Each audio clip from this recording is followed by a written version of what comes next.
Meanwhile, counter-terror raids continue across the UK, and a lot of questions are being asked to the country's authorities regarding the suspected suicide bomber, especially after it was revealed he was not exactly a trouble-free man and also traveled to Libya.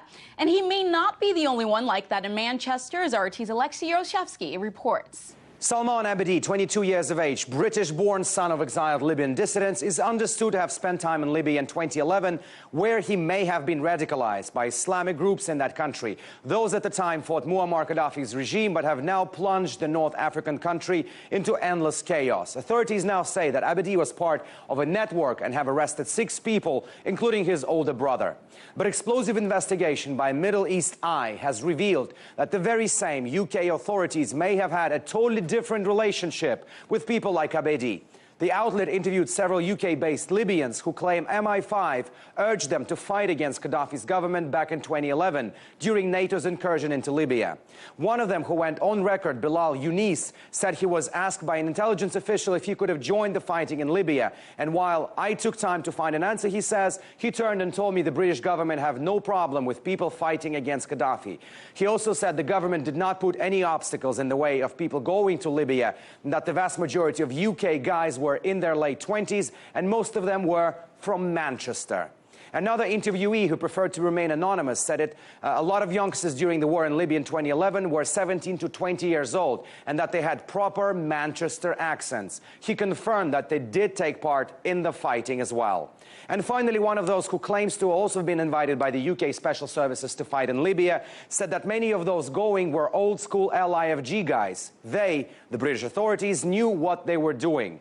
So what is LIFG? The Libyan Islamic Fighting Group, created in 1995 by well-trained fighters who fought against the Soviets in Afghanistan with the goal of toppling Gaddafi's government. They were accused of an assassination attempt on the Libyan leader just a year later.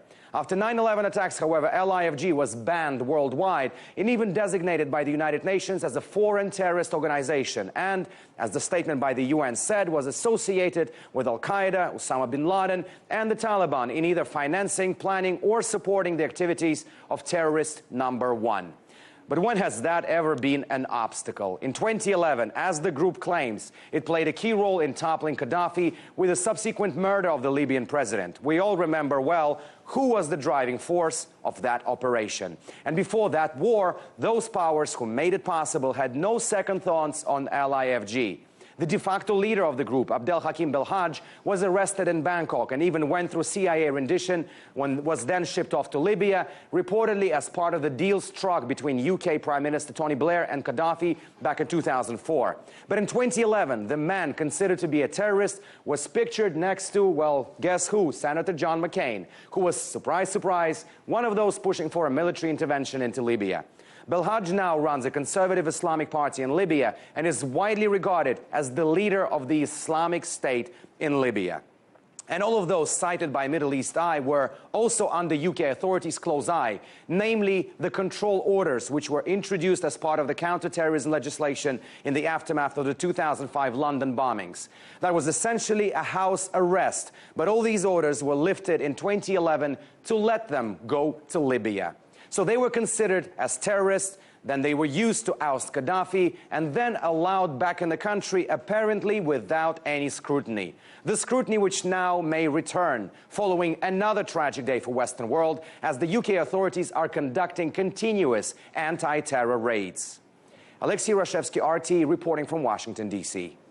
To continue this conversation, I am now joined by investigative journalist and author of Goliath, Life and Loathing in Greater Israel, Max Blumenthal. Thank you so much for joining us, Max.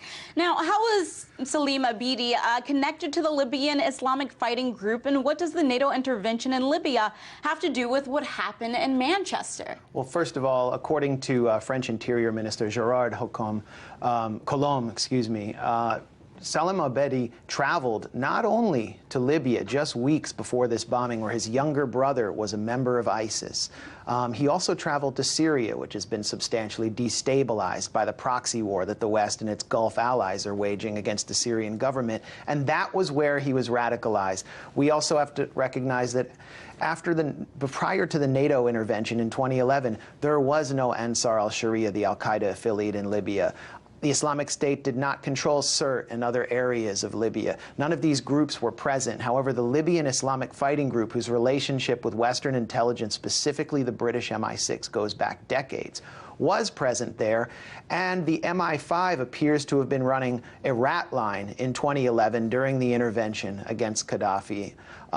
And Salam al-Abedi's father, Ramadan Abedi, was part of that rat line and was sent with the full commission of the British MI5 to participate in the insurgency against Qaddafi. So this is not someone who is an evil loser, as Trump described him. He's part of an operation, a covert proxy war that has been overseen by the West and its Gulf allies. You just touched on this a bit, but if you could just break down the ties between the British intelligence, Western governments, and the Libyan Islamic Fighting Group. Yeah, well, first of all, the Libyan Islamic Fighting Group was formed by veterans of the anti-Soviet jihad in Afghanistan, which was substantially sponsored by the CIA, by the MI6, by Saudi Arabia, etc. And in 1996, a rogue MI5 agent named David Schuyler revealed that the MI6 had used the Libyan Islamic Fighting Group, veterans from Afghanistan, to attempt to assassinate Gaddafi. His allegations were confirmed in a leaked online document by the MI5, which showed that, in fact, the British intelligence was aware of this plot. A failed grenade attack even appeared on Libyan state TV in 1998. So the relationship goes way back. This actually may have led to the U.S. and the U.K. to ignore the first Interpol arrest warrant issued for Osama bin Laden in 1998, in March of 1998, by the government of Qaddafi in Libya. 5 months later, the U.S. consulate in Tanzania and Kenya were attacked by al-Qaeda. 6 years later, the Libyan Islamic Fighting Group is finally listed as a terror organization by the U.K., a year later by the U.S. Now let's move 6 years after that. The Arab Spring, the insurgency in Libya. The U.S. decides we can work with these guys again to remove Qaddafi, and there won't be any blowback and there won't be any consequences. John McCain, the head of the Senate Foreign Relations Committee, probably the most powerful senator, goes to Benghazi to meet alongside Chris Stevens with Abdel Hakim Belhaj, the head of the Libyan Islamic Fighting Group, and he hails him as a courageous fighter and says he is not al-Qaeda. Wow.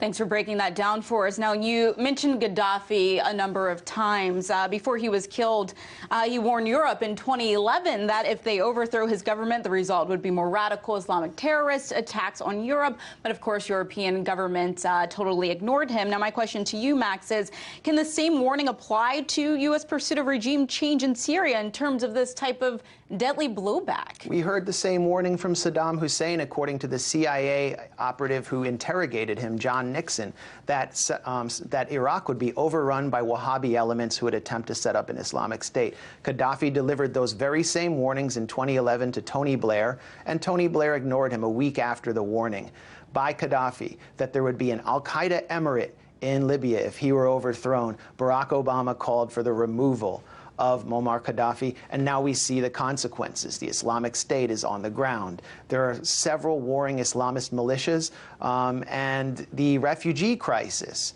that Gaddafi and his son Saif warned of. Saif Gaddafi warned the terror will be next door, has hit Europe in a deluge and is driving the far-right politics of Marine Le Pen and Geert Wilders and other demagogues. So the catastrophe was predictable, and the interventionists let it happen, and now we're seeing the blowback in the form of the Manchester bombing. Max, it looks like we ran out of time. Thank you so much for your insight. That was investigative journalist and author Max Blumenthal. Thanks Thank you so having much. me.